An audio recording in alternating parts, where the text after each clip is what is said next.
Existe um fórum na Deep Web sobre licantropia, criado por um rapaz que usa o pseudônimo de Rangel, e os seus métodos para se transformar em lobisomem são certeiros, e tem quase 100% de aprovação dos usuários do fórum que fizeram o ritual. Bem, já vou ensinar o método, mas primeiro vejam os depoimentos de alguns que fizeram. Aquele que deseja se tornar um Oboroten, ou seja, lobisomem, deve pegar um punhal ou faca de prata ou cobre, escrever a palavra lua de chifres de ouro na faca, deixá-la cravada no chão da mata, com o cabo para baixo e a ponta para cima, durante 3 dias seguidos de lua cheia. Na 4ª lua cheia do mês, procure antes uma árvore cortada na mata, e à meia-noite deve cravar um punhal no tronco da árvore, repetindo o seguinte: o lobo não se volta para a floresta, nem desce ao sóbrio vale. Lua, lua, lua de chifres de ouro, cega o voo das balas, parte as facas dos caçadores, e que eles não possam rasgar a minha pele flamejante. Quando sentir uma queimação por dentro, pule 3 vezes sobre o tronco da árvore, e então correrá para a floresta transformado em lobo. Para voltar à forma humana, basta retirar o punhal cravado no tronco da árvore, ou esperar a lua desaparecer com os primeiros raios de sol. Pense bem nisso, pois esse ritual não tem volta, e é uma promessa comprometedora com a entidade conhecida por Lua de Chifres de Ouro. E para fortalecer o ritual e ganhar mais força e habilidades na forma lupina, deve-se repetir essa oração abaixo, todas as sextas-feiras de lua cheia do mês, ao meio-dia. No mar, no oceano, na ilha, em Bujan, no pasto vazio cintila a lua sobre um rebanho, que repousa em um verde bosque, em um obscuro vale. Em direção ao rebanho, desvia-se um lobo desgrenhado. Os cornos do gado procuram as suas brancas afiadas presas, mas o lobo não se volta para a floresta, e nem desce o sóbrio vale. Lua, lua de chifres de ouro, cega o voo das balas, parte as facas dos caçadores, quebra a clava do pastor, e lança um medo, pânico, sobre todo o gado e sobre os homens. Aterroriza as coisas mais aterrorizantes, e que eles não possam capturar o lobo cinza, e que eles não possam rasgar a sua pele flamejante. A minha palavra é irresistível, mais irresistível que o sono, e mais comprometedora que a promessa de um herói. Então ele pula 3 vezes sobre a árvore e corre para a floresta, transformado em um lobo. Esteja ciente que se trata de uma oração pagã, e não se sabe ao certo qual entidade se denomina Lua dos Chifres de Ouro, mas há especulações de que seja o demônio Paimon ou o demônio Amon.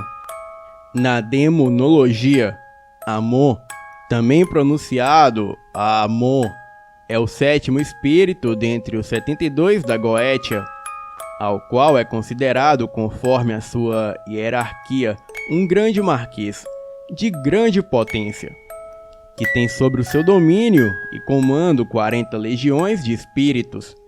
Ele é retratado e visto sob a forma de um lobo, com a cauda de uma serpente, vomitando flamas de fogo, possuindo uma significativa força iniciática. Porém, conforme a sua afinidade e sintonia, ele toma na forma de um homem com traços caninos, igual a um lobisomem, e também como um homem com uma cabeça de corvo ou coruja. Então não se assuste se depois do ritual você passar a ter sonhos com essa entidade, porque é certo que isso vai acontecer. Mas se você for leal ao pacto, nada de ruim lhe acontecerá. Agora, vou falar um pouco sobre o outro espírito, que muitos licântropos acreditam que ele também usa o pseudônimo de Grande Lua de Chifres Dourados, que se trata do Rei Paimon. O nono espírito nessa ordem é Paimon, um grande rei muito obediente a Lúcifer. Ele aparece na forma de um homem sentado em cima de um grande lobo, com uma coroa, a mais gloriosa, sobre a sua cabeça. É acompanhado por um bando de lobos com cabeças de homens, e eles uivam diante a chegada de Paimon. E Paimon possui uma poderosa voz e fala jorrando palavras desconhecidas que o homem ou mulher só é capaz de entender se tiver na forma lupina. Bem, tudo se trata de confiança. À medida que Paimon tiver confiança em você, ele passará a lhe obedecer. Esse espírito pode ensinar todos os segredos da licantropia, além de coisas secretas. Descobre qualquer coisa que esteja sobre a terra ou sob as águas.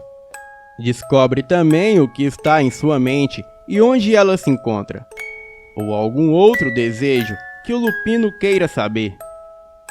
Ele concede proteção e dá muita força e inteligência ao lupino.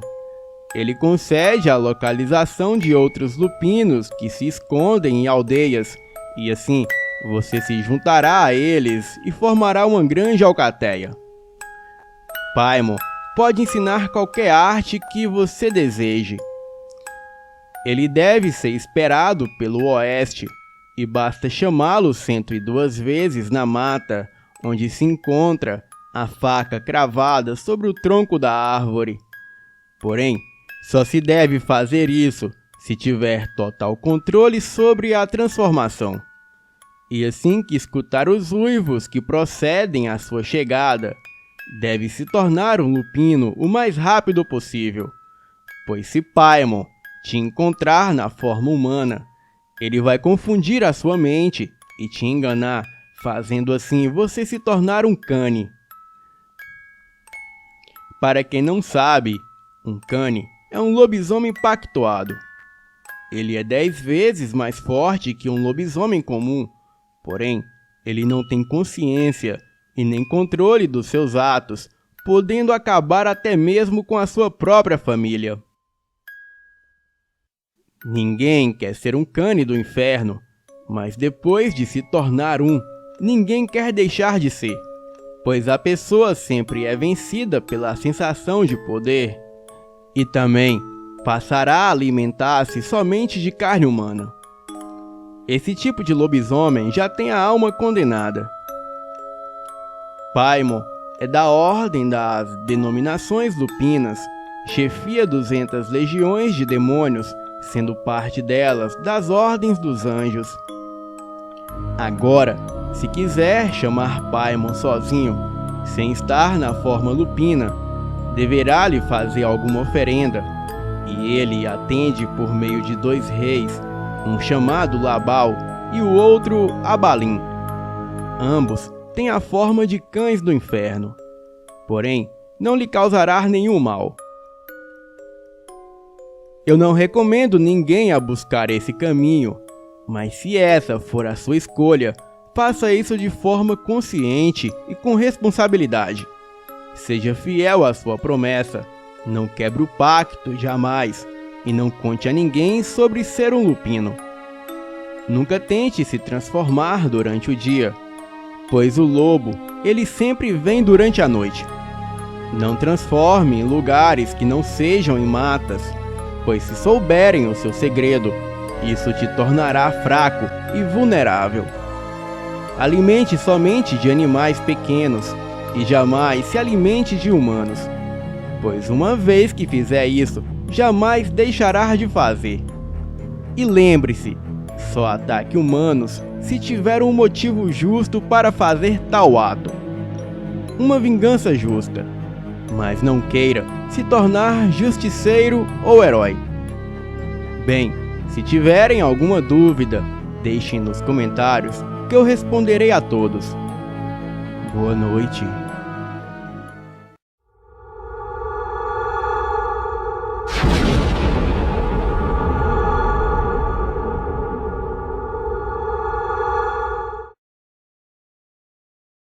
Boa noite.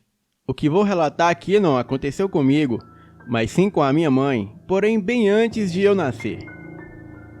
No entanto, eu gostaria de ir logo avisando que acho que, para muitos, essa história talvez possa soar sobrenatural demais, mas o que eu posso dizer sobre isso tudo é que a minha mãe evitou de me contá-la por um bom tempo, por achar que eu teria medo, e por sinal eu não tenho mais.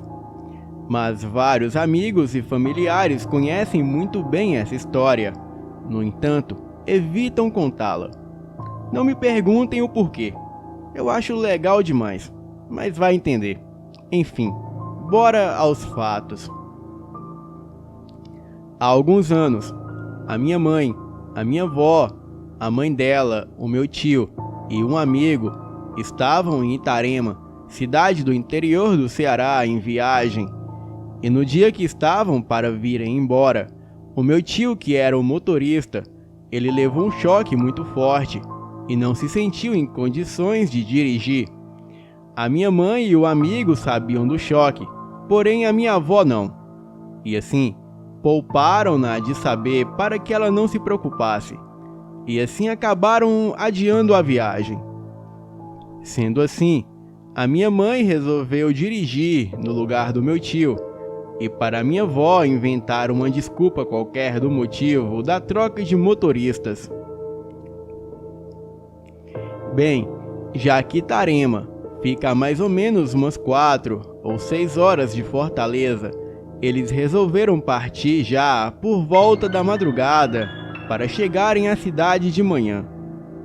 Porém, naquela época, e na verdade eu acho que até hoje, as estradas não têm nenhum tipo de iluminação, a não ser a lua e as estrelas, que até certo ponto não são muita coisa. Enfim, eles partiram nesse horário, viajaram por 1 hora mais ou menos, até avistarem um carro parado, e o motorista estava do lado de fora, acenando com a mão para que eles parassem. Já que naquela época, os riscos de um assalto ou sequestro nas estradas praticamente não existiam, eles pararam o carro e verificaram o que o homem queria. O motorista do veículo parado estava lá, mais a sua esposa e filha pequena. A gasolina do carro deles haviam acabado e ele estava pedindo um pouco emprestado. Sem se importarem em dar um pouco, a minha mãe desligou o carro, os outros desceram e ficaram do lado de fora, enquanto a gasolina era retirada de um carro para o outro. O tempo em que isso se procedia, eles acabaram conversando e se entretendo na conversa, e assim, mesmo depois de a gasolina ser dada, eles ligaram os faróis do carro e conversaram um pouco mais. Eis aí que o sinistro começou a acontecer. Enquanto eles conversavam, uma moça, em suas vestes brancas, não era o típico vestido fantasmagórico, era apenas vestes normais, porém brancas. Ela estava a pé, passou por eles de cabeça baixa e, sem falar nada, seguiu seu caminho. Todos que estavam conversando pararam imediatamente de falar e fitaram a mulher que já ia sumindo dentre a escuridão da madrugada. Eles não entenderam nada e, sem demorar muito, já assustados, cada um entrou em seus devidos carros. O motorista do outro carro agradeceu pela gasolina e seguiu viagem, assim como a minha mãe fez. Porém, fazia apenas 5 minutos desde que a moça passou por eles. E esses 5 minutos foram o suficiente para ela desaparecer totalmente naquela estrada. E depois de mais ou menos 2 horas, quando eles já não esperavam encontrá-la mais, Para a surpresa deles, eles avistaram a moça, ainda caminhando sozinha pela estrada escura. A minha mãe, sem se conformar com ela andando ali sem mais nem menos, resolveu perguntar para onde ela iria e se ela precisava de uma carona.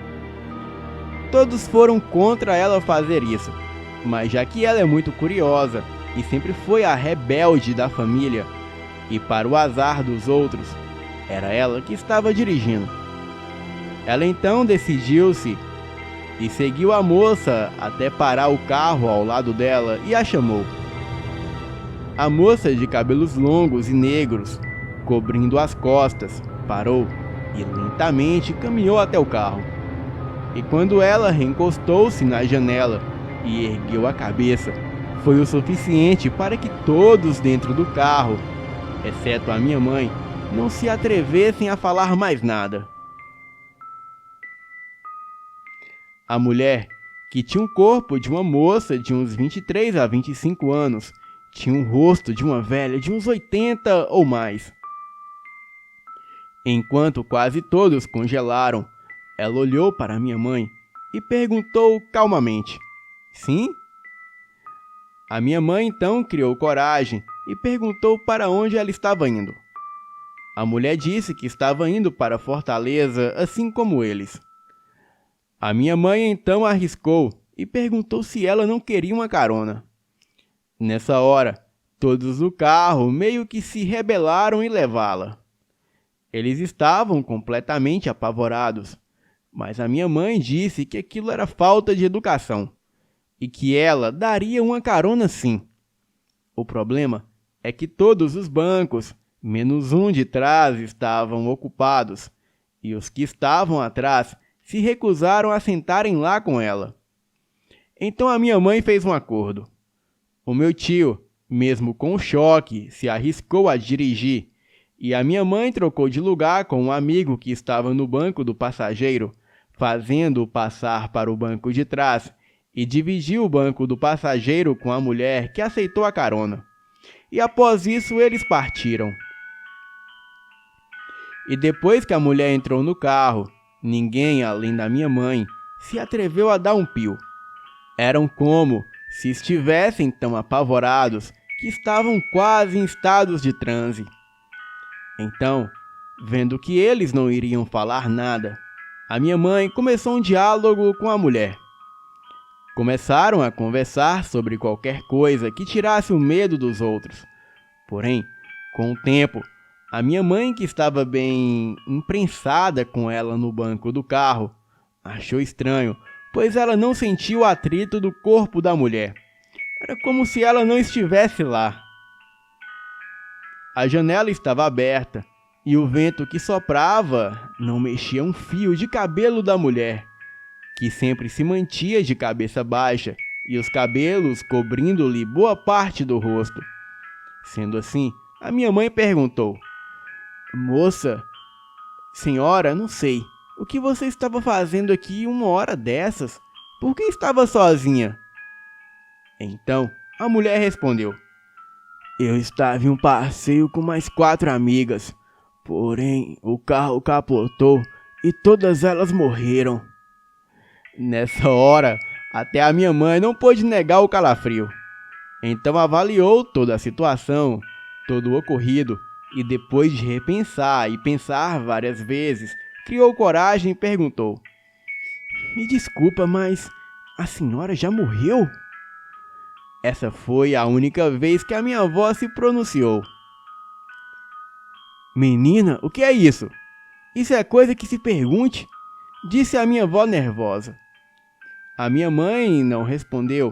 Já a mulher, no entanto, apenas foi virando seu rosto lentamente para minha mãe e, ainda com um pouco de cabelo na cara, perguntou de uma forma meio sinistra: "Você acha?" A minha mãe então respondeu: "Só pode, ué. Olha, você estava andando sozinha no meio da madrugada, a pé, numa estrada completamente escura. Você tem um corpo de moça e rosto de velha. Disse que estava com suas amigas em um carro. Ele capotou e elas morreram.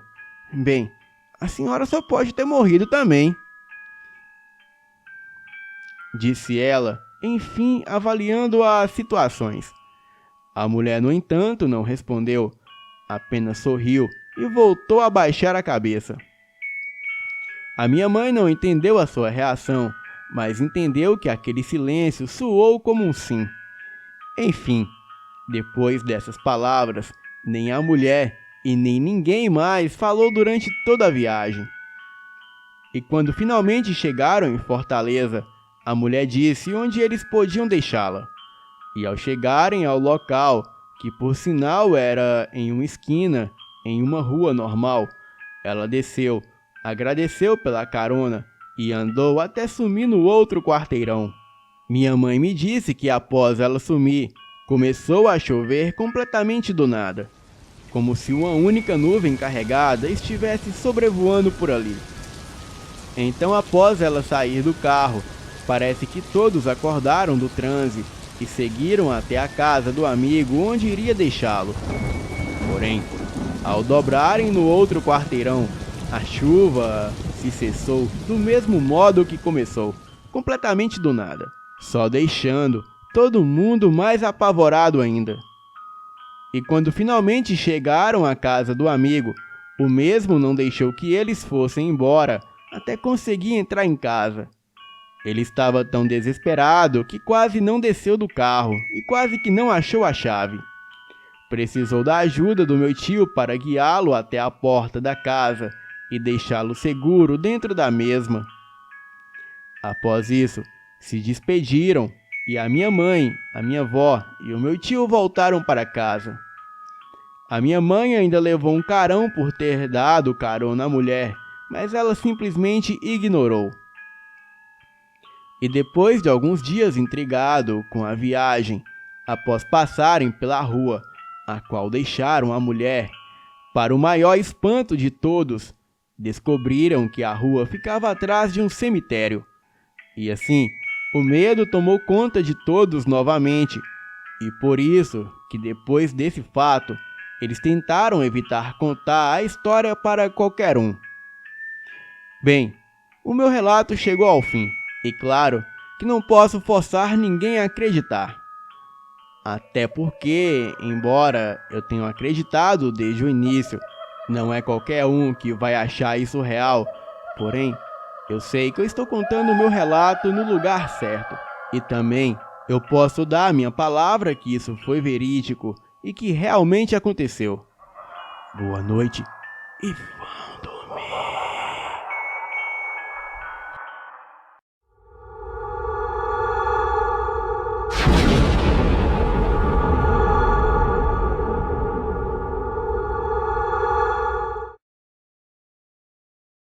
Olá, boa noite a todos do canal. Eu me chamo Carla Pérez, tenho 42 anos e sou de Blumenau, Santa Catarina. A história que eu vou contar agora é bem conhecida por alguns dos meus familiares e ocorreu na minha adolescência. E toda vez que vamos conversar sobre alguma coisa, tem que se tocar nesse assunto. Os meus parentes mais velhos, acima de 60 anos, nunca gostaram que a gente, primos e netos, comentassem sobre o acontecido. Aliás, um fato os quais eu jamais irei me esquecer, pois até hoje, antes de dormir, eu me recordo com muito medo, não com a mesma intensidade de medo como na época em que ocorreram os fatos, mas um grande receio que eu possa passar por algo parecido novamente. Aconteceu uma semana antes do Natal de 1997, e nesse dia, o meu pai organizava a ceia de Natal com o meu tio materno. O combinado foi de irmos no outro dia à casa dele para ficarmos até o dia da festa, pois já faziam 8 dias que ele havia comprado uma casa e se mudado para lá. O meu tio estava a fim de inaugurá-la com toda a família. Eu deveria ter por volta dos meus 17 anos nessa época, mas me recordo da bela casa que o meu tio havia comprado. O bairro em que ele comprou a casa, haviam poucas casas. Havia mais matagal do que casa. As ruas eram de chão batido. A vizinhança era estranha. E durante a noite se ouvia alguns uivos pelo bairro. Os meus familiares diziam que eram só os cães de rua. Porém, os vizinhos sempre diziam que era o lobisomem. Bem, voltando no dia que fomos conhecer a casa, chegamos lá às 16h30. E logo meu tio mostrou os nossos quartos, onde iríamos dormir. O meu pai e a minha mãe dormiriam em um cômodo, onde havia uma cama de casal dada pela minha avó. Eu dormiria com as minhas duas primas, filhas de um outro tio, em um quarto um pouco maior. A porta do quarto que iríamos ficar dava para um extenso corredor que saía na sala de estar, e nesse corredor havia outro cômodo, o qual estava com a porta trancada. Logo, as minhas primas e a minha tia chegaram, pois tinham ido fazer algumas compras. E quando eu vi as minhas primas, foi uma festa só. Brincamos bastante. E dada a hora certa de irmos dormir, tomei banho e peguei o moletom que a minha mãe havia deixado em cima da pia do banheiro. Vesti-me e fui para a cama onde as minhas primas já estavam. E depois de muito tempo, eu adormeci. Depois de um certo tempo dormindo, eu sonhei que estava no banheiro da casa do meu tio e fiquei de frente para a porta dentro do banheiro. Então, eu vi inacreditavelmente a silhueta de uma mulher que parecia um tanto cadavérica e ela estava olhando para mim. Na hora, eu travei totalmente pelo medo. E logo após ela passou na porta do banheiro bem na minha frente. E na mesma hora, eu acordei assustada e percebi que estava sem a parte de cima do meu moletom. E o lençol que me cobria não estava na minha cama. Então eu me levantei e vi que o meu lençol e a parte de cima do meu moletom, junto com o meu travesseiro, estavam no canto da porta do quarto. E o que eu considero mais estranho de tudo é que eles estavam dobrados no canto da porta. Com uma sensação macabra e de pés descalços, eu fui até a porta para pegar as minhas coisas. E nesse momento, quando eu me abaixei, foi quando o pior aconteceu. Algo segurou as minhas costas e eu tentei correr, mas aquilo me segurou. Eu tentei gritar, mas não conseguia. Era como se aquilo tapasse a minha boca. Então eu fui arrastada do chão do quarto para debaixo da cama. E eu só via escuro e mais nada. E tinha a sensação que longos braços saíam debaixo da cama e me arrastavam até lá. Lutei contra aquilo, mas o medo me venceu. E eu não sei o que aconteceu depois disso. Só sei que eu apaguei e só acordei por volta das 4 horas da manhã, ainda debaixo da cama. Porém, com a parte do corpo para fora. Não sei como as minhas primas não acordaram com todo aquele alvoroço, mas eu não me lembro de vê-las no quarto. Na hora, eu nem posso descrever como eu fiquei. Eu corri para a cama, desdobrei o lençol, me cobri, peguei o travesseiro e o coloquei na cabeça. E com o medo tremendo, mas com uma grande curiosidade, eu dei uma olhada embaixo da cama e lá não havia nada. Então, rapidamente olhei para a porta do quarto com a cabeça embaixo do travesseiro e nesse mesmo momento eu vi que a luz do corredor piscava sem parar. Na mesma hora, eu parei de olhar e quando pensei que tudo havia acabado, eu senti algo puxar o lençol que eu tinha acabado de me cobrir. Então olhei mais uma vez para a porta e vi com os meus próprios olhos o lençol sendo arrastado para fora do quarto. Foi aí que finalmente eu consegui gritar chamando os meus pais. Quando os meus pais chegaram com o meu tio, as minhas primas não estavam no quarto e a minha mãe me abraçou. E foi quando o meu tio me perguntou: "Onde estão elas?" Eu disse chorando que não sabia. Só sei que por fim o lençol foi encontrado estirado no corredor e as minhas primas estavam dormindo no corredor em frente à porta do banheiro e ali no chão. E quando elas acordaram, perguntaram o que elas estavam fazendo ali e quem as colocou daquele jeito. Bem, não preciso nem dizer que elas não faziam ideia. Nunca mais fomos para a casa do meu tio, e pouco tempo depois ele comprou uma cruz que tem Jesus e a colocou na sala para livrar a casa do mal. Mas no outro dia, a cruz estava de cabeça para baixo, e sempre que ele colocava a cruz do jeito correto, misteriosamente a cruz aparecia invertida. Ele passou por muita coisa naquela casa. Dizia ele que à noite subia duas coisas no telhado, o que ele não sabia o que era. Mas aquilo ficava conversando um com o outro e falavam que desceriam do telhado e pegariam o meu tio. Era comum ouvir assobios pela casa, cavalos trotando no quintal, sendo que no bairro não haviam cavalos. O meu tio, muito religioso, tinha várias imagens de santos, como de São Jorge, a Virgem Maria, etc.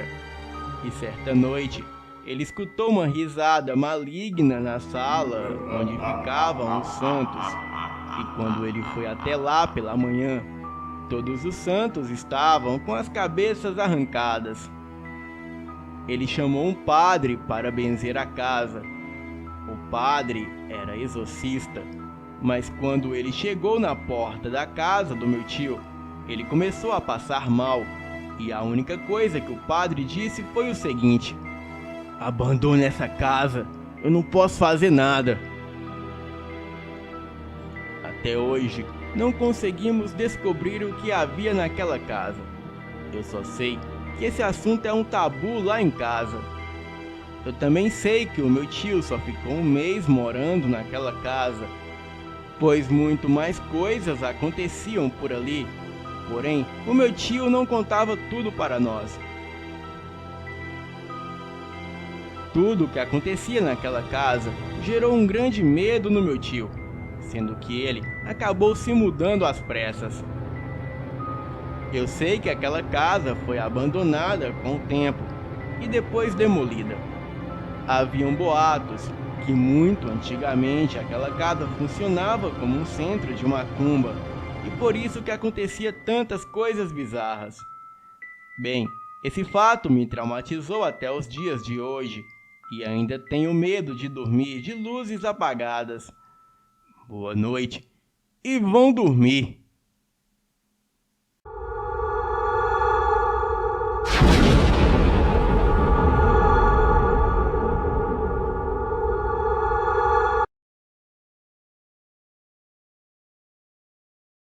Olá a todos do canal. Eu não posso me identificar aqui, mas posso dizer que tenho 39 anos e moro em algum estado do norte do Brasil. Algumas pessoas nascem negros, outras brancas, outras héteros, outras gays, uns bonitos, outros feios, mas nada disso se compara a nascer amaldiçoado. Eu nasci com a sina de um lupino, e aos 8 anos de idade eu tive a minha primeira transformação e foi horrível. Eu tive que me esconder no mato e me esconder de minha família porque me achavam um monstro. Eu fui levado a várias benzedeiras e mães de santo. Eu digo que resolveu por um tempo, mas o problema persistia, pois bastava eu alimentar a minha raiva que a transformação vinha. As pessoas do bairro suspeitavam que eu virava bicho, então Eu me mudei várias vezes com a minha família e foi gasto muito dinheiro com psicólogos e hipnólogos que faziam regressão de vida passada. E foi-me dito que na minha primeira vida passada eu fui amaldiçoado por ter matado a minha esposa, pois na minha cabeça ela tinha um amante, então eu a matei. Matei os meus filhos e depois eu dei fim na minha vida. Então eu fui amaldiçoado a nascer com essa sina lupina e desejo por carne humana. Eu viveria um loop eterno, sempre voltaria e sempre mataria a minha família de alguma forma. Com muita terapia e trabalhos espirituais, eu consegui ficar 10 anos no controle sem me transformar. E isso durou dos 17 aos meus 27 anos. Até que mataram o meu irmão por dívidas por drogas. Então eu me transformei propositalmente e dei fim em todos os envolvidos na morte do meu irmão. E sem controle dos meus atos, mas com 100% de consciência, eu comi a carne de todos eles. Eu tive que me mudar de cidade novamente, mas desta vez para morar sozinho. Então, eu me casei com 30 anos, mas não consegui me livrar do meu lado lupino. A minha esposa não sabia do meu passado, e muito menos que eu era um lobisomem, mas eu jurei amá-la e jamais ser ciumento. Um dia, eu me transformei novamente, mas quando eu senti que isso ia acontecer, eu corri para o mato e me transformei lá. Ninguém ficou sabendo. A minha esposa estranhou a minha atitude de sair correndo de casa e voltar sem roupas. Eu disse a ela que eu tive um surto psicótico devido aos antipsicóticos que eu tomava, mas para ela ficar tranquila, que eu jamais faria mal algum a ela.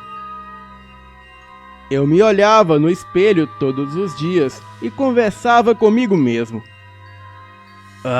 Eu fui amaldiçoado, eu disse sussurrando. Mas como isso é possível? Como isso é possível, Deus? Cada vez mais ia perdendo o controle sobre mim mesmo.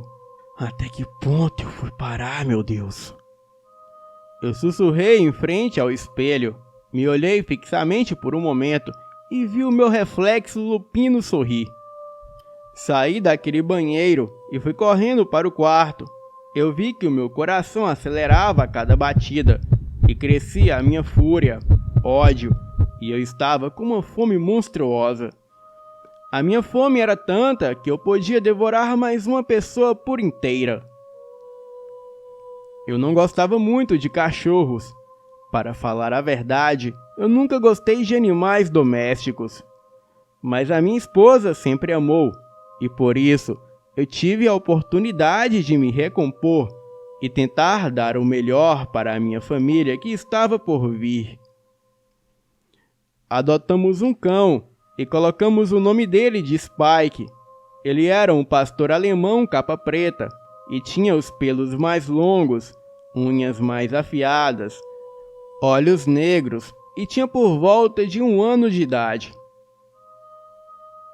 Desde o primeiro dia que eu vi aquele cachorro, eu não gostei dele. Não sentia aquele amor e carinho que a minha esposa sentiu quando o viu. O cão amava a minha esposa e não saía do seu lado. Mas aquele cão me odiava com todas as suas forças e não deixava eu chegar perto da minha esposa.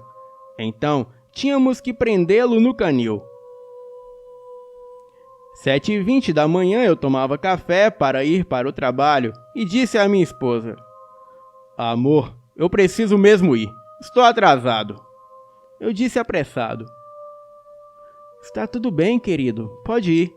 Só não esquece de comprar ração para o Spike. Tudo bem, eu disse com expressão baixa. Eu fui trabalhar e voltei tarde. O dia foi extremamente cansativo e eu só queria chegar em casa e ir direto para a cama.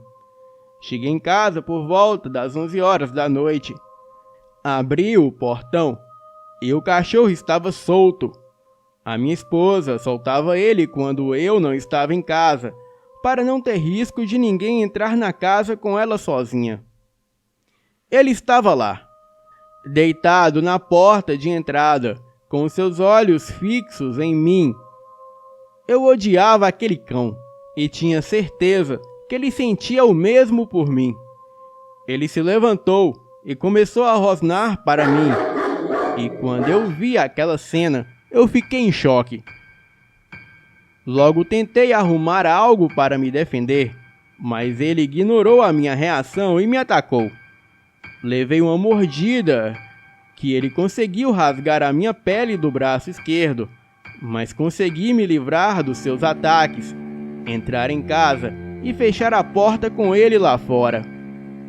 Ele não parava de latir e aquilo me deixou com muita raiva. Eu queria pegar uma faca e o matá-lo, mas primeiro tinha que ver a minha esposa. Subi as escadas para ver se a minha esposa estava bem, mas não consegui encontrá-la. Fiquei desesperado e com medo. Eu não sabia o que fazer. Peguei o celular, tentei ligar, mas estava descarregado. Que maldição! Que maldição! Eu gritei alto e a minha fúria só aumentava. Aquela vadia está me traindo, eu pensei. Nisso, a minha esposa apareceu com umas sacolas na mão. Nossa, o que está acontecendo aqui, amor? Ela perguntou. Querida, o que houve? Onde você estava? Eu perguntei apavorado. Eu tinha saído para comprar algumas coisas, principalmente ração para o Spike, já que você demorou muito. Mas na volta eu passei na casa do meu pai porque ele queria falar comigo. Eu te mandei mensagem, mas você não respondeu. Por isso estou chegando agora. Aquele cachorro maldito, ele me atacou. Ele me mordeu, olha aqui. Ela ficou preocupada e tratou do meu ferimento e fez um curativo.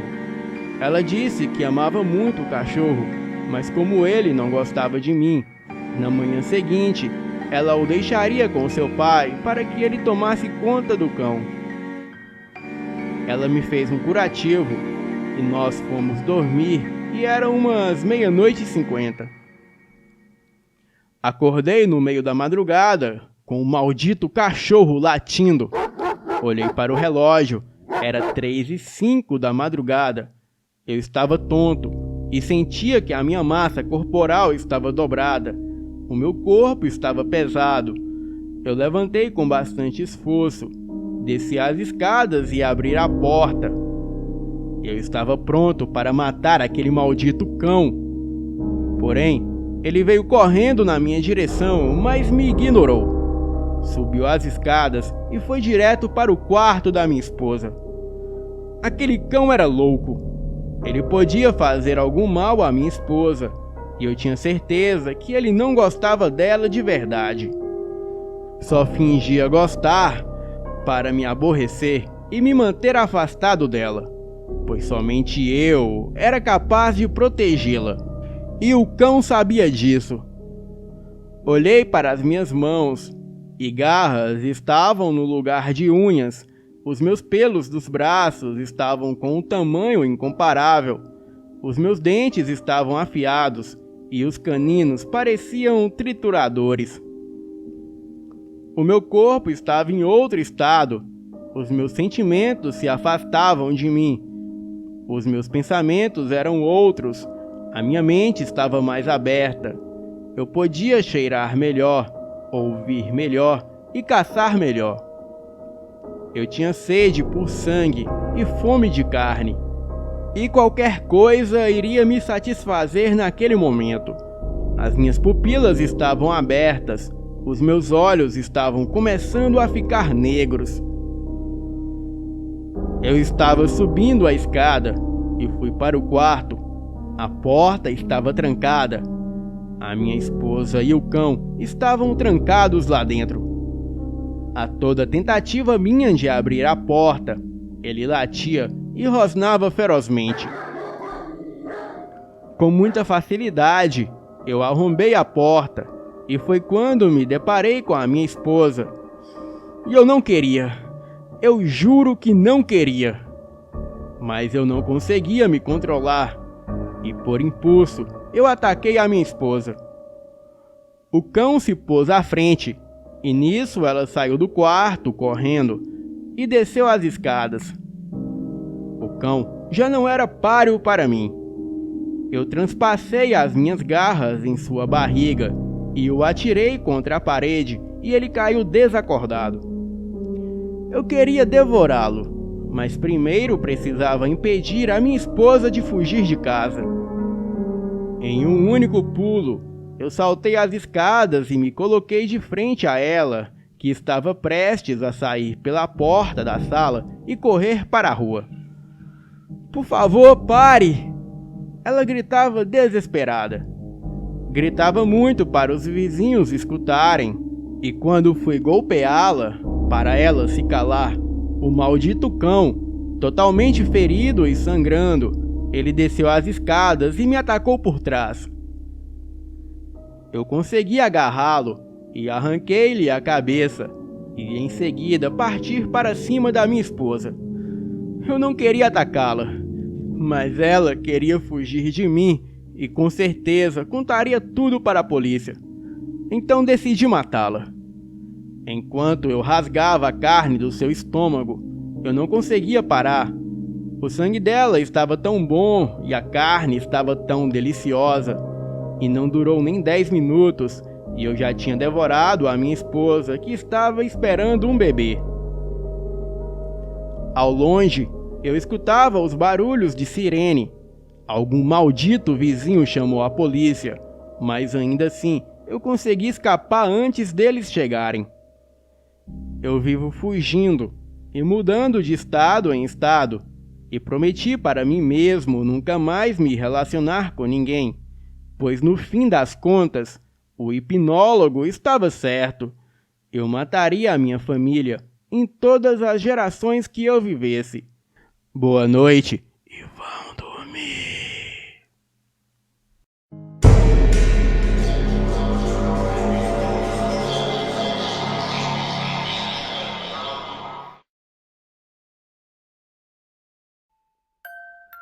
Eu já passei por várias situações envolvendo o sobrenatural e o inexplicável, e com o passar dos anos, eu cheguei à conclusão de que as nossas mentes nos protegem do desconhecido. E assim, nós bloqueamos memórias que não queremos aceitar na hora. Mas anos depois, elas aparecem na nossa cabeça. Incrivelmente, isso que eu vou relatar voltou para mim depois do que eu li sobre a experiência de outras pessoas com sombras. Então, aqui está algo que aconteceu comigo há quase 20 anos e que só agora eu estou lembrando. Bem, eu tinha 9 anos e passava o dia inteiro dentro de casa, e nesta época da minha vida eu tinha sérios problemas para conseguir dormir.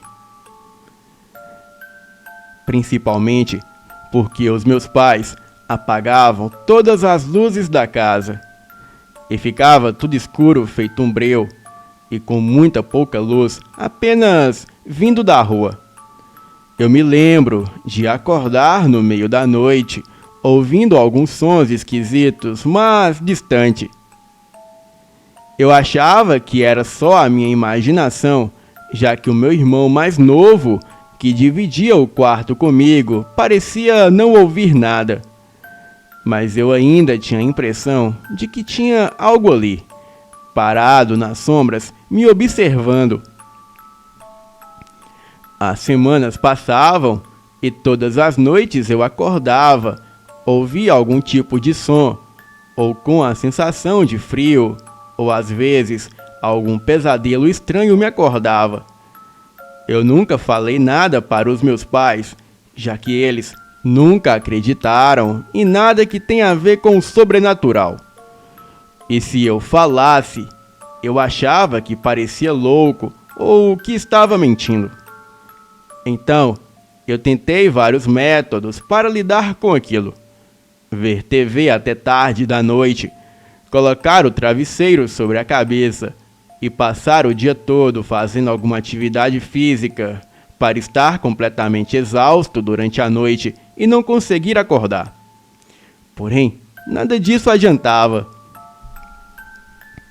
E praticamente todas as noites eu acordava. Então, com o tempo, eu acabei aprendendo a me adaptar à situação. Se eu podia evitar os garotos mais velhos no colégio, que sempre queriam brigar com os mais novos, e evitar os garotos nada bons da vizinhança, eu podia evitar o que quer que fosse que rondava a minha casa durante a noite. Então, eu decidi que não seria mais intimidado no meu próprio quarto e usaria a melhor arma que eles tinham para isso, a escuridão. Então, eu acordava entre meia-noite e 2 da manhã e procurava por todos os lugares que tinham para me esconder. E depois de algumas noites, eu tinha toda a área mapeada na minha cabeça e eu sabia de todos os lugares para se esconder em todos os quartos, sala, cozinha, banheiros e armários. Então, em uma noite, eu me sentei em um canto para ver o que eu podia ver. E eles vieram. Eu fiquei surpreso, mas não com medo. O que é estranho para um garoto de 9 anos que tem medo do escuro. Eu mal podia ver as formas das sombras, e elas não eram muito grandes, mas ainda assim eram impressionantes. Algumas delas pareciam ter a forma de um cachorro, e outras pareciam com lagartos, e outras não tinham forma nenhuma. Apenas sombras vivas se movimentando. Não eram muitas, 5 no máximo, mas estavam todas andando pela casa. Eu fiquei naquele canto por mais de 1 hora, até que eles foram embora. E na noite seguinte, eu decidi revidar. Onde eu conseguir a coragem para isso, eu não sei. E quando a noite chegou e as luzes foram apagadas, eu fiquei escondido de novo até eles chegarem. E quando eu os vi, eu decidi fazer algo que a maioria das pessoas não fariam. Eu resolvi confrontá-los. Então, eu me movimentei pela escuridão até ficar atrás de um deles e simplesmente eu falei: "Vocês poderiam sair da minha casa?" Estranhamente, a sombra se virou como se estivesse me encarando agora. Ela ficou maior e se espalhou pelo chão. Mas tudo o que eu consegui falar foi: "Grande coisa, agora saia." E depois disso, elas foram embora. E isso se repetiu por mais algumas noites, até que toda aquela atividade paranormal cessou completamente. Mas cerca de 1 semana depois, eu acordei lá pelas 2 da madrugada e senti uma vontade incontrolável de sair da minha cama o mais silenciosamente possível e me esconder atrás de algum canto. E foi isso o que eu fiz o mais rápido possível. Então eu vi ele, e quem quer que ele seja, tinha uma forma humana, mas completamente escuro. E era bem como as outras sombras. Mas a única coisa que eu conseguia perceber é que ele estava com um chapéu. E fora isso, não dava para notar mais nada. Ele andou até o pé da minha cama e se abaixou, procurando por mim. E de novo, eu não senti medo e imaginei que ele iria embora, assim como os outros. Então eu falei com uma voz alta e cheia de determinação. Ei, sai de perto da minha cama! Ele se virou para mim e simplesmente desapareceu. Na noite seguinte eu acordei de novo com a mesma sensação e de novo eu saí correndo da minha cama, mas desta vez eu decidi me esconder embaixo da mesa da cozinha, já que com a porta aberta eu tinha uma visão perfeita do meu quarto. E de novo o Homem-Sombra apareceu, e primeiro ele foi olhar no canto onde eu tinha me escondido na noite anterior, e então ele foi me procurar na minha cama. E dessa vez eu decidi bancar o caçador. Eu saí do meu esconderijo e me sentei na porta do meu quarto, com as pernas e os braços cruzados. Então eu soltei um riso baixo e esperei ele virar. E assim ele desapareceu de novo. Mas eu sentia a presença dele ainda. Então eu falei: olha, para de tentar se esconder. Esse é o meu quarto. E você nunca pode me encontrar aqui. Mas eu posso te achar. Saia daqui e não volte mais. Pois eu não tenho medo de vocês. Eu acredito que ele saiu logo depois que eu falei isso. E depois dessa noite, eu nunca mais senti nada de novo. Eu não tive mais problemas para dormir. E as minhas noites ficaram muito mais tranquilas depois disso tudo. Mas como eu disse, com os anos eu acabei me esquecendo disso tudo. Eu nunca contei este fato para ninguém. E nunca mais eu senti medo do escuro. Bem, eu acho que às vezes coragem é a melhor arma para enfrentar essas situações sobrenaturais. Obrigado, Fael, pelo espaço no canal e desejo a todos uma boa noite.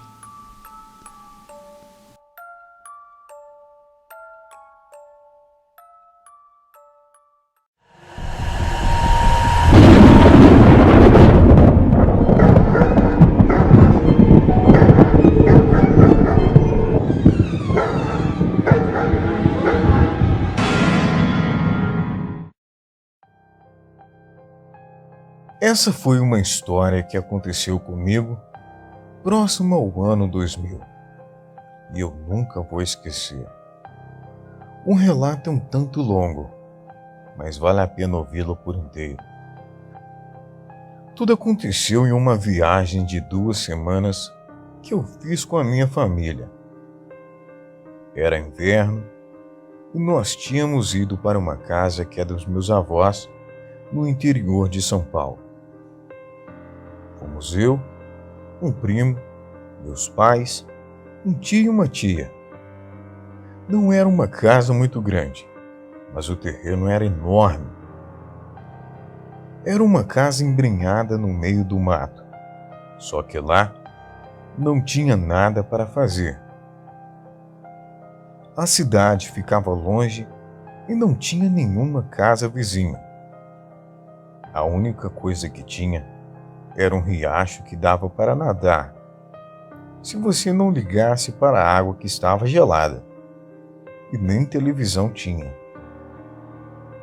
A nossa maior diversão era uma bola de futebol. Eu e o meu primo estávamos com a mente bem ociosa, e o tempo que a gente não estava jogando bola, estávamos conversando besteira. E não demorou muito para as histórias de fantasmas aparecerem. Nós ficamos um tempão vendo quem ficava mais assustado. De noite, a gente pegava pesado nas histórias. Mas depois de 2 dias, já não conseguíamos nos assustar mais. Na metade da viagem, os adultos já estavam de saco cheio de ficarem lá parados o tempo todo e resolveram sair para a cidade. Eu e meu primo não estávamos com saco para fazer turismo, então ficamos em casa mesmo. Como éramos 2 moleques de 16 e 17 anos, eles não viram problemas nenhum em nos deixar sozinhos. Quando anoiteceu, eles saíram e nós ficamos lá jogando baralho. O tempo foi passando e a temperatura abaixando e um nevoeiro forte abaixou também na região. Mas o nevoeiro estava tão forte que não dava para ver nada que estivesse a 20 metros da casa. Eu fiz um comentário meio besta sobre o nevoeiro do tipo: é uma neblina dessa que o capeta aparece. Pronto. O meu primo esqueceu do baralho, foi para a janela e começou a me encher o saco. Eu duvido você ir lá fora. Aí eu disse: ah, cara, não enche. Eu não vou sair nesse frio. E a conversa foi mais ou menos essa pela próxima meia hora. Ele me enchendo o saco para sair e eu com nem um pouco de vontade de sair lá fora. Até que ele falou: cara, eu acho que eu vi algo lá fora. Como isso era a coisa que ele mais falava desde que a gente começou a falar sobre fantasmas, eu nem liguei. Mas ele insistiu: cara, é sério, eu vi alguma coisa lá fora. Então eu respondi: meu, não enche. Você tá falando isso faz 4 dias direto. Por que acha que eu vou acreditar agora? E aí eu olhei para a cara dele e ele estava com uma expressão meio confusa. Então eu falei: que foi? Por que você está com essa cara de bunda? E ele me disse: eu tô falando sério, cara. Eu vi alguma coisa lá fora. Aí eu comecei a ficar com aquela sensação de que a coisa era mais séria do que parecia. A minha primeira reação foi sair correndo pela casa e trancar as portas e janelas. Quando eu tranquei a porta da cozinha, ele berrou da sala, falando que tinha visto de novo. Eu saí correndo e fui para a janela ver se eu via algo também. O meu primo já estava meio assustado e estava explicando que tinha visto já alguma coisa lá fora 4 vezes e estava apontando onde tinha visto. Só que não dava para ver quase nada por causa do nevoeiro, e a única luz que tinha lá fora era a da varanda, mas ela estava queimada. A gente ficou olhando pelas janelas da casa por mais uns 10 minutos sem ver mais nada. De repente, ele me solta um berro e eu saio correndo para ver o que era. E encontro ele apontando desesperado para fora. Ali, eu tô vendo agora, olha lá. Eu olho o que ele estava apontando e o que tem lá? Exatamente, a bola. Ô seu besta, aquilo é a bola. E ele me disse: eu sei que é a bola, mas ela não estava lá. Ela rolou para lá da neblina. Aí eu comecei a pensar o que podia ser. Eu vi que a gente precisava se acalmar e pensar racionalmente um pouco.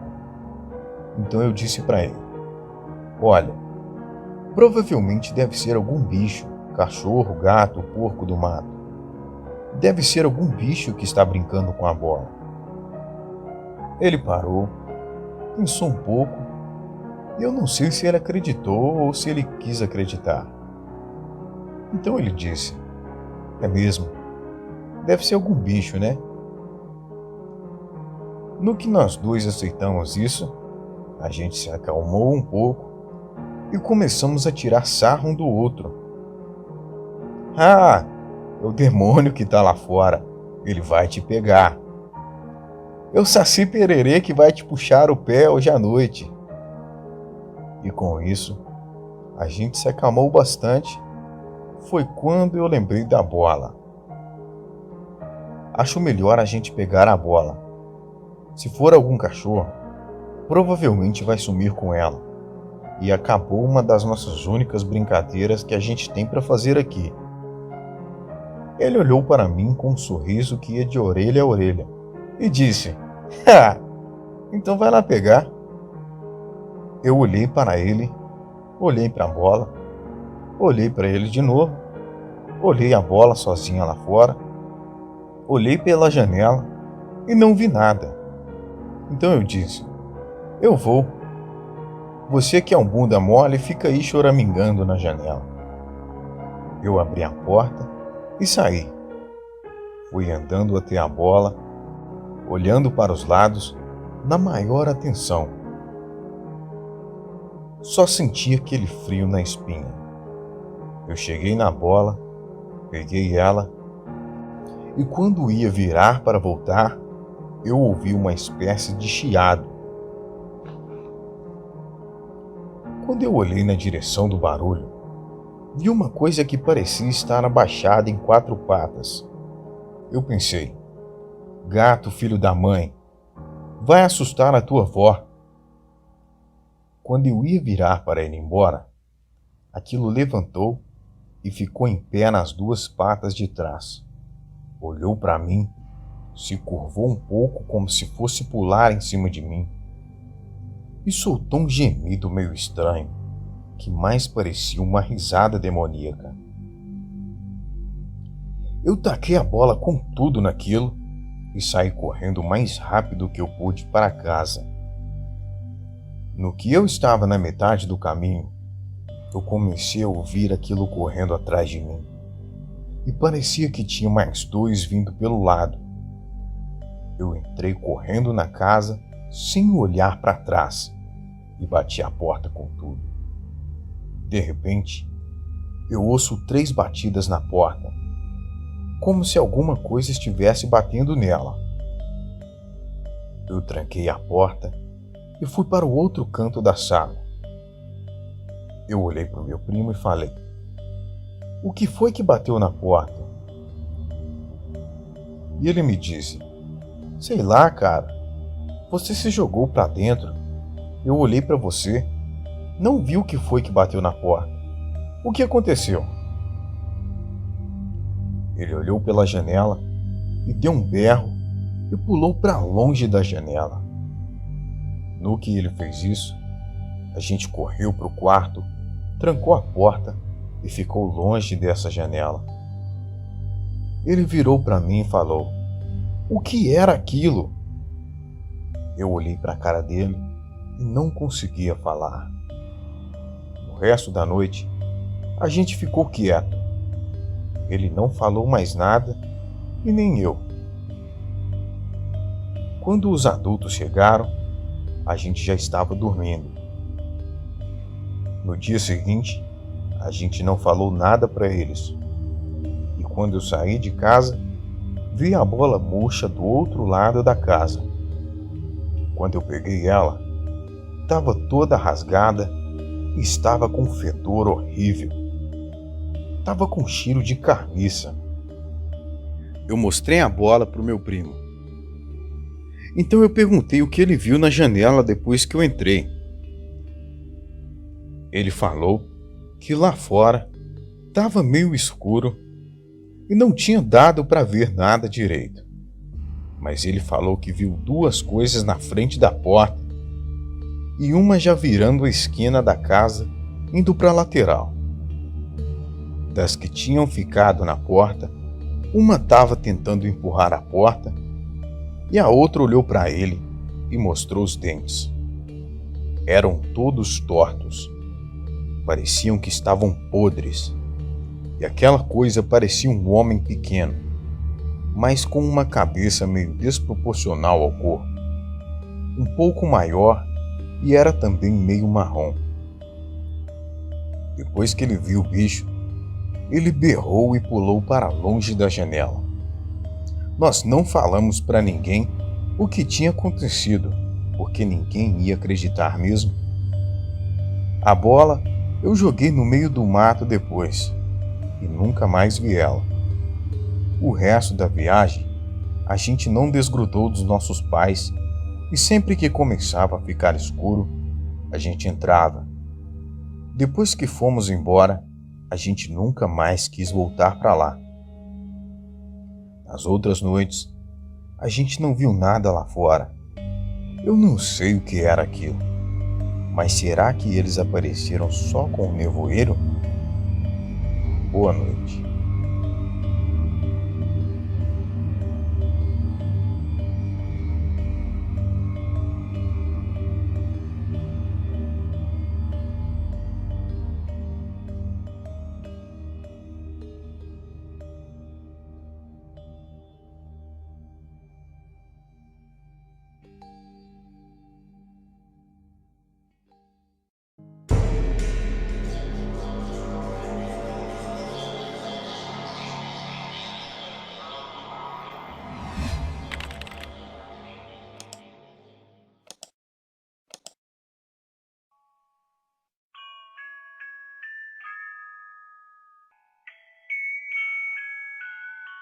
O ano era 1999 e nessa época eu me recordo que na minha rua os guris adoravam inventar.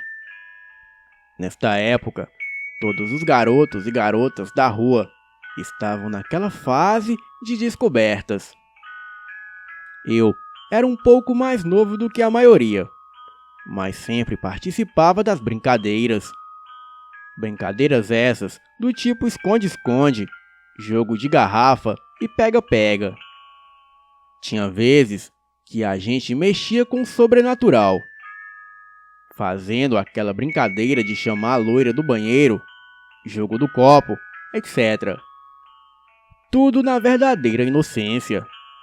Até que um dia do mês de dezembro, já próximo ao Natal, todo mundo estava combinando de pegar galhos no cerrado. Então fomos. Estávamos em 14 pessoas, sendo 10 meninos e 4 meninas. E ninguém contou para os pais que íamos buscar galhos no cerrado. Eu fui o último a sair, e quando ia chegando no cerrado, eles já estavam um pouco adentro. Eu podia ouvir eles conversando besteiras. Fui seguindo os barulhos, até que o meu colega ficou para trás para tirar a água do joelho. Daí eu me encontrei com ele, e fomos seguindo a conversa de todo mundo. Até que em um momento, todos eles pararam, sendo que eu e o meu amigo ficamos para trás. Conseguimos alcançar o resto da turma. Então eu perguntei: tem muita madeira aqui? E o meu colega, que se chamava Diego, disse: não, é porque eu acho que a Camila e o Jefferson se perderam do grupo. Nós estávamos em 12. Neste momento, o Diego contou e verificou que haviam 12 pessoas no grupo. O grupo original eram de 14 pessoas. Preocupados, fomos em busca do Jefferson e da Camila. Mas ao mesmo tempo, sempre atrás de madeira também. Sendo que todos se mantinham juntos para não acontecer de ninguém mais se perder.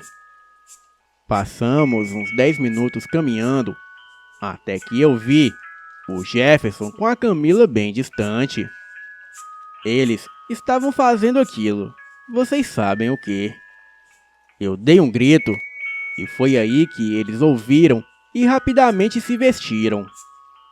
Todos viram aquela cena e caíram na risada. Porém, eu sentia que tinha algo de diferente no grupo. E daí eu me perguntei: somos 14 pessoas, certo? Então eu contei as pessoas do grupo e deu 15. Muito confuso, eu contei novamente e deu 15 pessoas de novo. Fiquei olhando a cara de todo mundo, pois eu conhecia todos do grupo. Foi então que o meu amigo Brian falou: você chamou mais alguém para vir conosco, Gustavo? Claro que não, eu respondi. Ele também começou a olhar o rosto de todos. Então, eu e o Brian paralisamos por uns segundos. Eu virei para ele e perguntei: Você viu o que eu vi? Ele, querendo negar com a cabeça, respondeu que sim. Havia um garoto estranho no meio do grupo. Eu dei um grito e falei para todo mundo: Vem todo mundo aqui! E rapidamente o pessoal parou e veio. Deviam achar que eu me machuquei. Eu contei que éramos 15. Então o Diego contou novamente. E quando ele chegou no 14, ele parou o dedo na Camila. E de uma forma desesperada, contou bem rápido: 15, 16, 17, 18. E quando chegou no 19, eu já estava correndo junto com todo mundo. Haviam muitos garotos estranhos no grupo, que surgiram misteriosamente, ninguém sabe de onde. Pois não havia mais ninguém por lá. Pois naquela mata só havia nós. Eu me lembro que corri tanto que eu era o primeiro na frente de todos. E para acabar com os nervos da gente, uma das meninas, a Isabel, correu e parou com medo. Eu me lembro de ter parado junto com o Diego. E ele deu um puxão no braço da Isabel. Aquele puxão serviu para dar um gás nela. E assim, ela começou a correr junto com o resto das pessoas. Chegamos no asfalto e continuamos correndo, até chegar na esquina da nossa rua. Todos ficaram parados. E a rua estava bem movimentada com carros passando, pois estava próximo do Natal. Então, o Jefferson disse: Agora vamos contar em quantos estamos. E daí deu 14 pessoas. Da mesma forma, do momento em que saímos. Todos estavam pasmos. E neste momento começamos a rir de tanto medo. Sabem aquele tipo de risada que surge para as pessoas se acalmarem?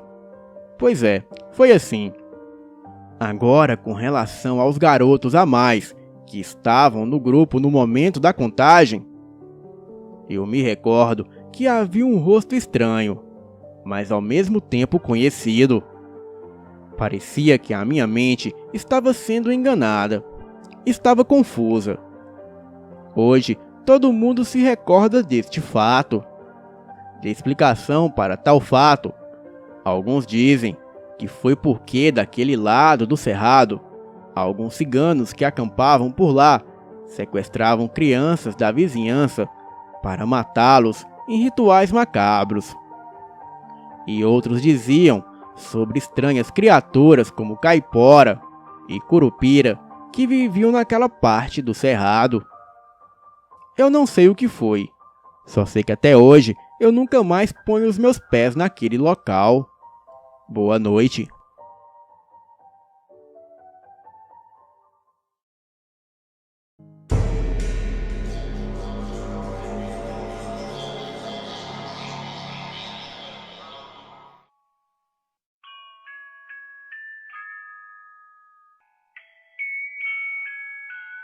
Vou contar uma história verdadeira que aconteceu comigo após sair do trabalho. Quando eu me lembro, me arrepio todo o corpo. Saio do trabalho às 20 horas e levo mais ou menos 10 minutos do trabalho até atravessar uma passarela. Em um dia muito frio e chuvoso, estava eu indo para atravessar a passarela sobre a rodovia Presidente Dutra, no Jardim Satélite, quando olhei e vi que tinha um rapaz parado no meio da passarela. Olhei para os lados e para trás e vi que não tinha ninguém para atravessar junto comigo. Estranho que sempre tem um pessoal atravessando neste lugar. Percebi também que o local estava em um ar muito diferente. Embaixo da passarela é muito movimentado, mas no momento não tinha movimento nenhum de carro. E o lugar ainda continuava com aquela atmosfera diferente e muito mais frio que o normal. Enfim, naquele momento, a minha atenção estava toda naquele rapaz. E quando vi, parei e fiquei com muito medo. Rezei e pedi a Deus que me guardasse naquele momento, pois sentia um pressentimento ruim no trajeto. Então, comecei a atravessar.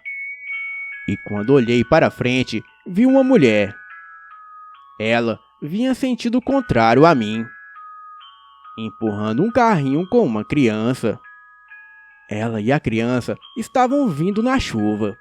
Achei aquilo muito estranho. Aí tomei coragem e agradeci a Deus, pois eu e aquela mulher nos encontraríamos justamente onde o rapaz estava parado. E passando pelo rapaz, eu olhei para ele, mas ele nem se mexeu. A mulher com a criança no carrinho estava com a cabeça baixa e nem me viu. Então, andei bem depressa e dei uma virada para trás para ver se a mulher havia passado normalmente pelo rapaz. E foi quando eu levei um susto. O rapaz estava no mesmo lugar e a mulher havia desaparecido em uma fração de segundos. Achei tudo tão estranho. E quando havia acabado de atravessar a passarela, parece que num passe de mágica, tudo havia voltado ao normal. Os carros já transitavam normalmente, e aquele clima estranho e escuro havia sumido. Quando cheguei no ponto de ônibus, rezei novamente agradecendo a Deus, pois aquele rapaz que estava ali parado em meio à passarela parecia muito perturbado e confuso. Acredito eu que com certeza ele me faria algum mal.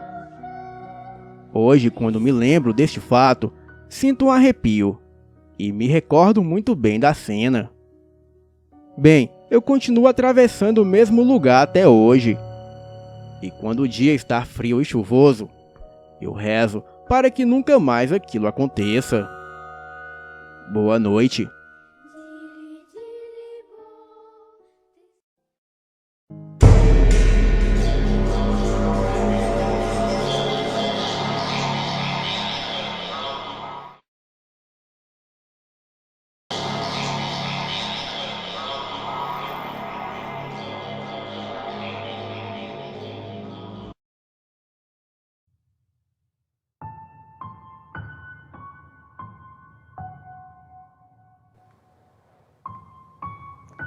O relato que venho contar para vocês aconteceu e ainda vem acontecendo na fazenda de um tio meu, aqui no Tocantins. A minha família, já de muito tempo, tem o costume de se reunir em uma das fazendas que temos. E numa dessas, resolvemos nos reunir na fazenda do meu tio, que sempre gostou de nos receber lá. Esta fazenda é muito antiga, com história de ex-moradores e casas abandonadas no meio dos pastos. A minha tia sempre quis derrubar essa casa antiga, mas o meu tio prefere deixar lá, pois acredita que não foram destruídas tempos atrás por algum motivo. Enfim, o local é super propício para coisas sobrenaturais. Com a sua tropa, ele avistou um vulto sentado na beira da estrada, como se estivesse esperando alguém, e logo ele perguntou se aquilo precisava de ajuda. O vulto permaneceu em silêncio, e minutos depois aquilo deu uma risada diabólica, e logo em seguida desapareceu. Coisas desse tipo acontecem com frequência na fazenda desse tio, e na região também. Eu acredito que os antigos moradores da região ainda perambulam por lá. Acho que eles não aceitam ou simplesmente não sabem que morreram, e por isso que o local é assombrado. Eu não gosto de ficar sozinho por lá, pois morro de medo de algo assim acontecer comigo.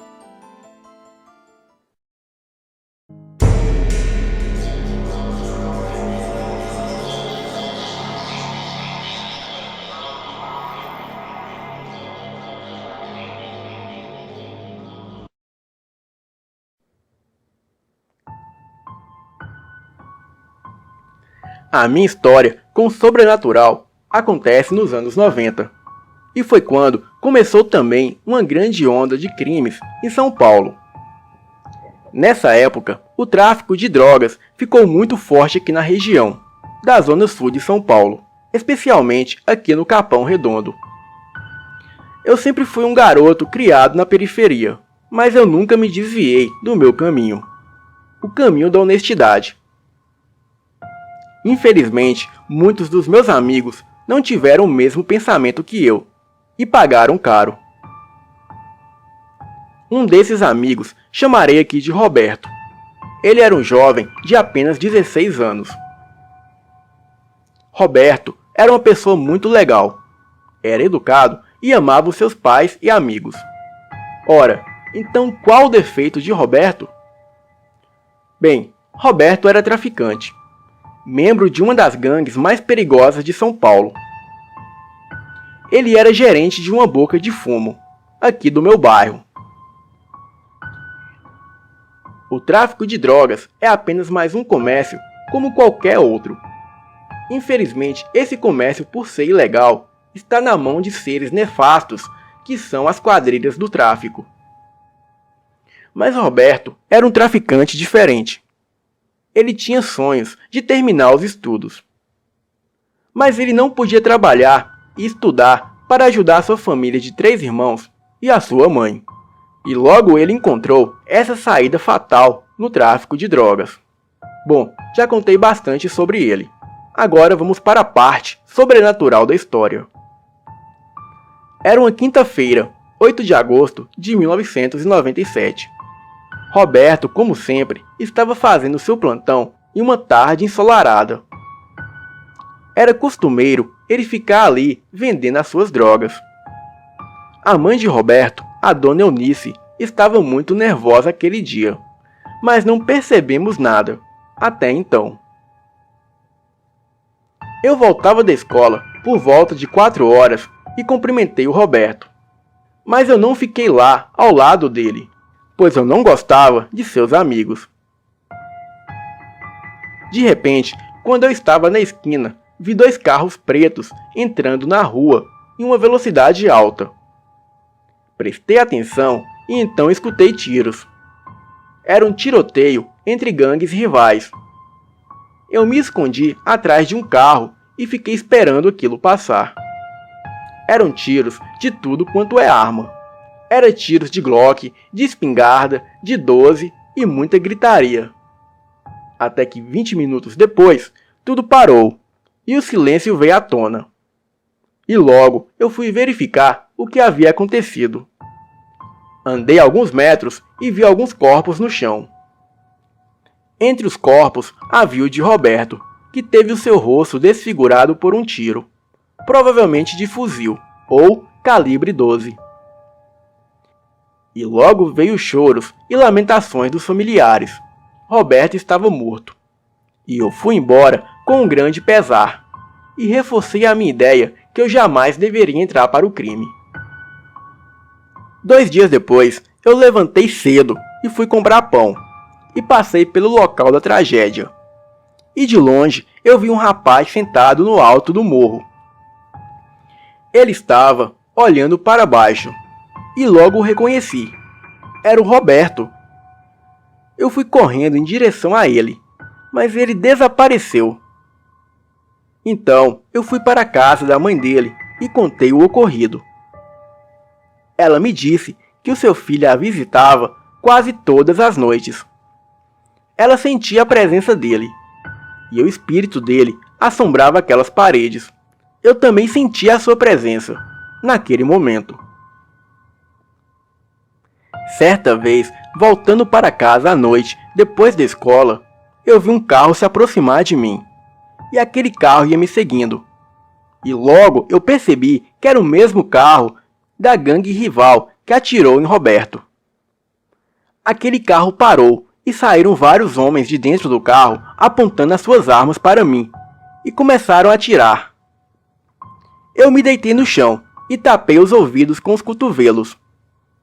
Em questão de 3 segundos, quando olhei de volta, não havia carro e não havia ninguém ali. No meu entender, aquilo era um fantasma chamado impressão das pessoas que morreram ali, no tiroteio. O espírito de Roberto eu continuei vendo durante um bom tempo. Era sempre a mesma pessoa no alto do morro, olhando para baixo, bem como Roberto ficava. Ele sempre tinha o mesmo olhar e a mesma roupa, mas quando eu chegava perto, ele desaparecia. A última vez que eu vi essa figura foi em 2008, e logo após isso eu tive que mudar de casa. Afinal, eu comprei uma melhor. Os anos de estudo deram certo, e eu não posso reclamar da minha vida atual. Fica aí a dica para vocês que pensam em entrar para o mundo do crime.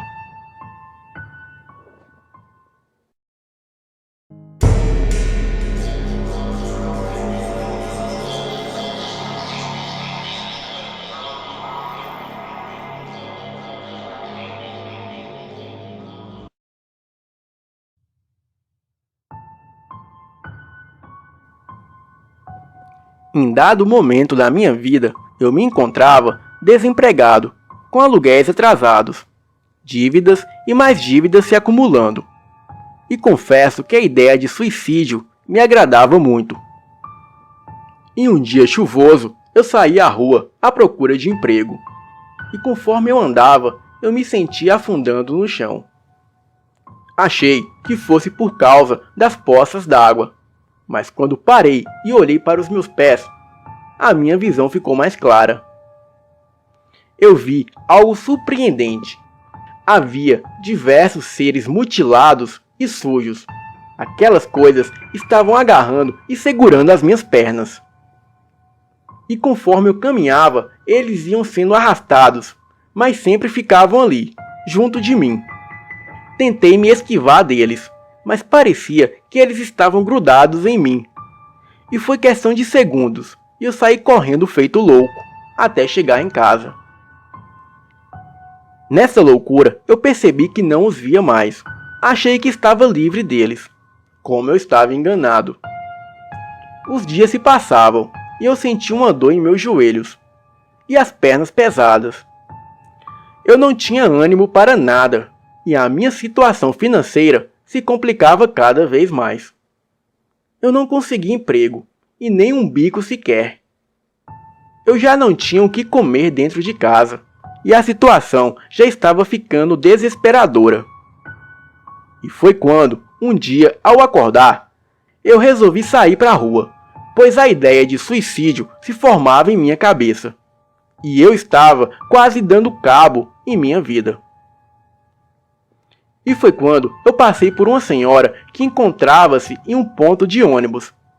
E ela me chamou pelo nome. Daniel, você tem um tempinho para mim? Fiquei surpreso por aquela senhora me chamar pelo nome, já que eu não a conhecia. Mas eu não tinha nada de tão importante para fazer, então disse que sim. Ela pediu que eu me sentasse ali no ponto de ônibus e colocou a sua mão na minha cabeça. Nesta hora, eu adormeci, pois senti o meu corpo leve, tranquilo e revitalizado. Na minha mente, apareciam imagens de atos que cometi contra pessoas da minha família, do meu serviço, e eram atos que me envergonhava de contá-los. E logo fui entendendo que por causa disso, agora eu vivia aquela situação. Eu sempre fui muito orgulhoso, passava por cima de qualquer um para conseguir o que queria. Eu fui egoísta e só pensava em mim. Nunca amei ninguém de verdade. Tudo o que eu fazia era simplesmente por interesse. Desiludi diversas moças com quem me envolvi, e depois de conseguir o que pretendia, as abandonava. Enriqueci fácil, e cada vez ficava mais dono de mim. Tudo era somente eu, os outros que se fodam. Eu tinha, e pronto, e nada mais me importava. Então nessa visão apareceu um ser lindo, revestido de uma luz muito forte e acalentadora, que me trazia paz que eu nunca havia sentido. Eu estava sendo envolvido por um amor que jamais senti, e ele me disse: essa foi a única forma que encontrei de te ajudar, pois você se perdia pelo caminho do mal. Siga em frente, pois estou contigo e vou te ajudar. Sinta este amor que te envolve. E é isso que tem que mover este mundo, pois a verdadeira caridade para com o próximo é muito agradável a Deus. Neste momento, acordei e olhei para a senhora, que tirava a sua mão da minha cabeça. E uma luz em volta dela se apagava, tornando-se quase imperceptível. Logo, aquela senhora me estendeu a sua mão. Me levantei do banco e a agradeci, pois havia entendido tudo, o porquê da situação que me encontrava. Agradeci e fui para o meu destino. Entreguei diversos currículos e quando foi uns 15 dias depois, eu fui chamado para uma entrevista de emprego em um escritório de contabilidade, onde me encontro empregado até hoje. Eu quero dizer que quando achamos que chegamos no fundo do poço e que nada mais tem jeito, sempre há uma luz. Então, reveja as suas atitudes para o seu próximo. E este é o meu relato. Boa noite.